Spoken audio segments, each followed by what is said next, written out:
Ngithokoza ukukhuluma nawe kwi-channel kama ku-Pastor ngiyathemba la khona uyaphila. Thina ke sibheke udaba lamaphupho. Uma ufuna sichazele iphupho, inamba yami ikhona, ungangifonela, ungangi-WhatsApp. Qinisekisa ukuthi iphutha loku-WhatsApp awulenzi, ufake i-airtime eyanele nakhona bese ungifonela. Sibheke iphupho likaZanele wakamazibuko. Uthi ke le amen pastor. Ngicela ukubuza ukuthi mawuphupha izulu likuqubele wena ufuna ukuthi liwashingi kuqhamuka izinja zikujabulele zidlala emlenzeni wakho zikunamathele. Asikhohlwe ke izinja, sifocus ezulwini eliguqubele, sifocus emafwini, sichaze amafu. Into yokuqala ekufanele siveze la ukuthi uma ukuphupha amafu amhlophe uphawu luhle kakhulu ngane kwethu, ngoba luchaza la isimo senhlanhla, uzinzo, lichaza ukungcebeleka noma ukunethezeka, lichaza injabulo, lichaze nempumelelo ezayo. Proverbs 16 verse 15 ke, in the light of a king's face is life, and his favor is like a cloud with the spring rain. Kanti asisho futhi ukuthi okwesibili uma uphupha la amafu amhlophe, lolu phawu lungaphinde lisho ukwehla kwenkazimulo noma ke elisho ukwembathwa inkazimulo kaNkulunkulu. Exodus 40 verse 34 ithi ke, then the cloud covered the tent of meeting and the glory of the Lord filled the tabernacle. Kanti okwesithathu singakusho futhi ukuthi uma uphupha amafu amhlophe uphawu oluhle kakhulu nalolu, ngoba lusho ukuphepha, lisho lokuvikelwa umdali, ikakhulukazi uma amafu lawa abesithe ukushisa kwelanga ubekwenzela umthunzi. Ngoba la uPsalms 105 verse 39 uthi ke, he spread a cloud for a covering and a fire to illuminate by night.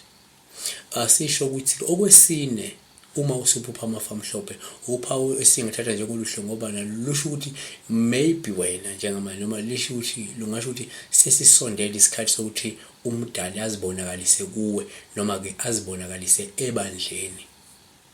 Revelation 14 verse 14 uthi ke, then I looked and behold a white cloud, and sitting on a cloud was one like a son of man, having a golden crown on his head and a sharp sickle in his hand. Kanti-ke asithi thina ke sivale ngokuthi ke emafini masibheka amafu amhlophe ukuthi uma uphupha amafu amhlophe uphawu lungabe lusho ke la isithunywa, lingasho umoya nje ongcwele noma lungasho nje ubukhona bukaNkulunkulu empilweni yakho. Exodus 13 verse 21, then the Lord went before them in a pillar of cloud to guide their way by the day.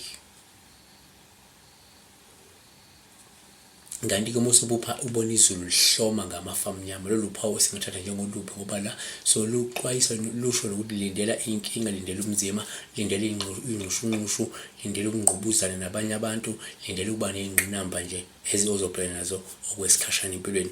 uGenesis noma uGenesis noma uGenesis 6 verse 17 ke, behold even I'm bringing the flood of water upon the earth to destroy all flesh, in which is the breath of life from under heaven. Everything that is on the earth shall perish. So ukuthi kulobunzimanyana kunokushabela kwento ezithile, kunokuphela ubunzima obuthile ongahle kube khona empilweni. Kanti ke uma sesibheka la ukuthi uma uphupha izulu lihloma ngamafu amnyama, uPaul ngabe lusho la ukuthi ke lindela ukuthi ungase mhlawumbe kushona umuntu obalulekile noma ke oqavile maduzane.